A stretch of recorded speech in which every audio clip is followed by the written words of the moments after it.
How you doing, YouTube? Matt with Massive Beer Reviews, back to get another review. We're getting our big Imperial brown ale with some coffee and maple syrup on today's Massive Beer Review. In the form of Bolero Snort Brewing, it's their Imperial Moountie. Bolero Snort. Kind of, gypsy brewer. They brew their stuff. They don't have a brewery. They go out and about and brew at other people's breweries. Nothing wrong with that. But I've done quite a bit of their beers on my channel. I wouldn't call them a hometown brewery because they're not really all that close to me. Well, I'll be moving to Jersey, so they'll be much, much closer. But it's stuff that I can typically get because of that kind of gypsy brewery thing. Because since they don't have a kind of distribution point in Jersey being a self-distribution state, and it's not like they have a brewery to do sticker can releases out of, you tend to find their stuff on the shelves at bottle shops and things like that. So I tend to get them quite a bit more. So it's one of the reasons why I end up doing their beers more often than a lot of the kind of, more brick and mortar kind of breweries out of New Jersey. But it's been a lot of hops as of late from these guys. But I saw this on the shelf the other day. Who doesn't like maple syrup and coffee? Bad people, Nazis, juggalos, Avid Brothers fans. That's who. So we're going to, dive in and see what she's got. As far as what it says on this bottle,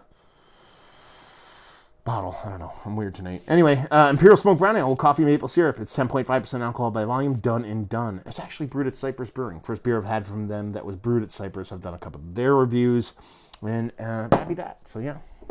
Got my fatty Novari rest glass here. Pot to 750.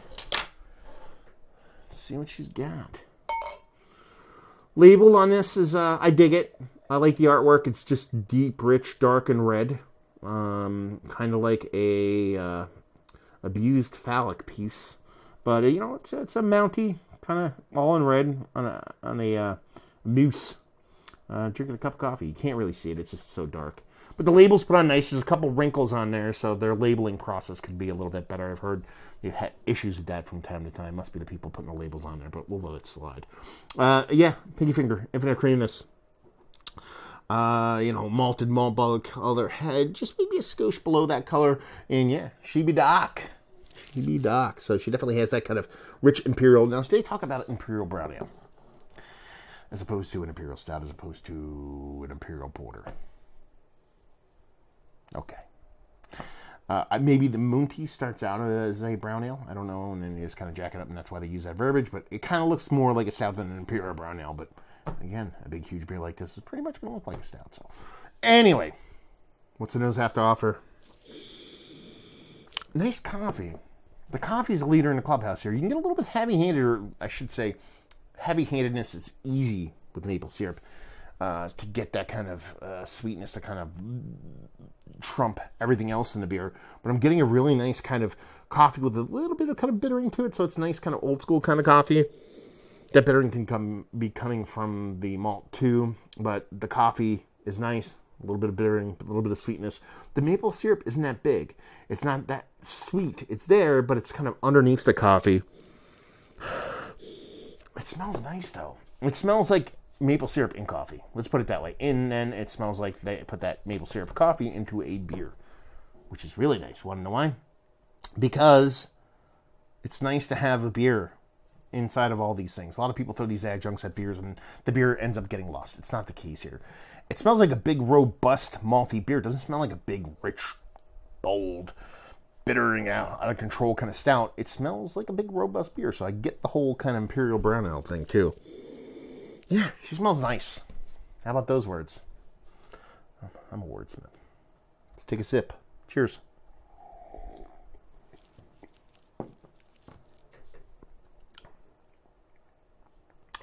I totally forgot about the smoked portion of the show. It even says here, Imperial Smoked Brown Ale. I totally forgot about it. And I didn't get any of it on the nose. It's there to taste, and it's fucking fun. And I'm not the biggest fan of smoked beers. Like, they have to be done in a way that works for me. And this is the way it works for me. That's super fun.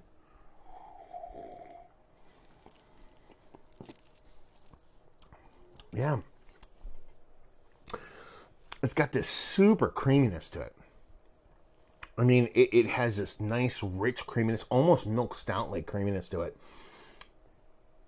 That then you get that bit of coffee that's definitely bittering, but it works because then you get that sweetness from that maple syrup. But then you get that added component of the smokiness, and it's perfect. It's perfect. The way everything's balanced off each other is absolutely fucking perfect. It's the way it should be. Listen, like I said, the smoke thing, it has to be done right for me. If it's a little bit too small, I'm like, okay, this is not really even a smoked beer.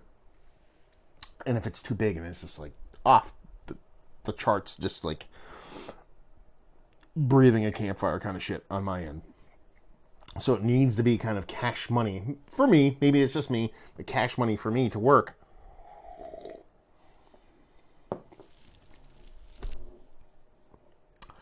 And that's the tits right there, dude. Yeah. Big enough sweetness to let you know you're drinking something nice and rich. The bittering, whether it be from the coffee and the malt or both, combined with that smoke, kind of keeps all that sweetness in check as far as balance of drinking the beer goes. Now, as far as the flavor goes, you know, you're getting that nice, rich kind of dark maltiness, a little bit of chocolate in there, nothing too crazy though. It's definitely kind of like a baker's chocolate, nothing too super sweet in there. Combined with that coffee, it's like a nice kind of richer kind of dark roast coffee, but it's not over the top, but it has that little bit of bitterness, so there's a balance thing.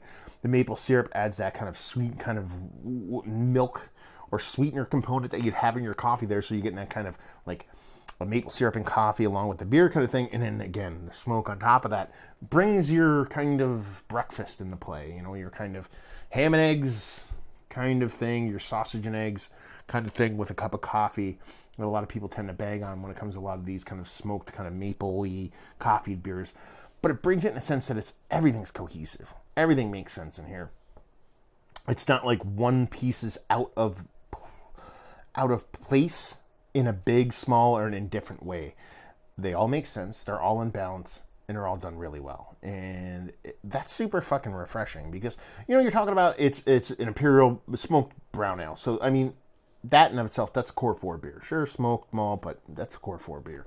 You add that coffee and you add that maple syrup. There's no barreling going on. There's nothing beyond that. There's no milk stout, even though it has a milk stouty vibe to it. Those are components that make the beer more robust. Sure, they add a syntheticness to it because that's what they are. They're adjuncts and they add that. But the beer is still the star of the show. It's tasty. It's delicious. It works well. It doesn't drink anything close to, what is it, 10%? I forget. Give or take, right around 10%. It's tasty. It's delicious. I love it. I think that comes off. You know, you don't have to go too far to read that for me liking this beer that much. So yeah, delicious stuff.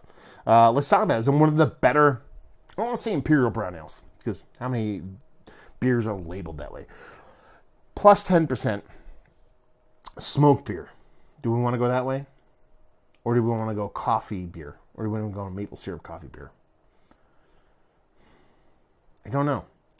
Plus 10% non-barrel aged beer that I've had as of late, yes. I don't know if it's number one. I can't list all the ones I've had, but it's definitely worthy of being in that conversation. Let's go that way. Just the way it works. I mean, watching a review, you understand what I like about it and what reasons I love it. Value and availability, I think it's definitely a shelf, because I picked it off a shelf. I talked about that in the beginning. It was $16. I have no problem with that. 750 format, I'm good. And leave you with, if you like what we like this. If you like smoked beers, if you liked coffee and maple syrup.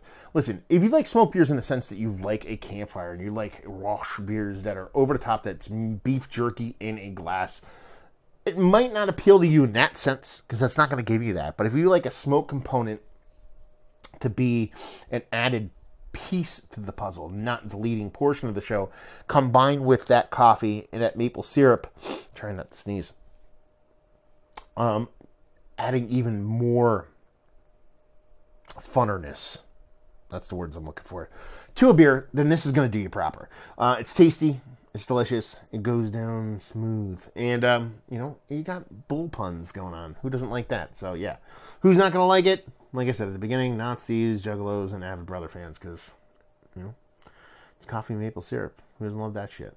Those people. That's who. So there you go. Another review in the books. Hopefully you guys enjoyed it. If you didn't, anywhere in between down there, words and stuff, we'll talk about it. If you want to check me out in the social medias, Massive Beers and the Old Googs. If you want to check me out in podcasting format, not Massive Beers, the other one, Beer Massive, massif.com, or in the Googs or whatever. Check me out in that way. Brewer interviews and opinion pieces and all that fun stuff. And yeah, there you go. So hopefully you guys enjoyed the review. Hopefully I'm drinking a nice little smoked maple syrup coffee jammer right now. And hopefully see you next time. Cheers.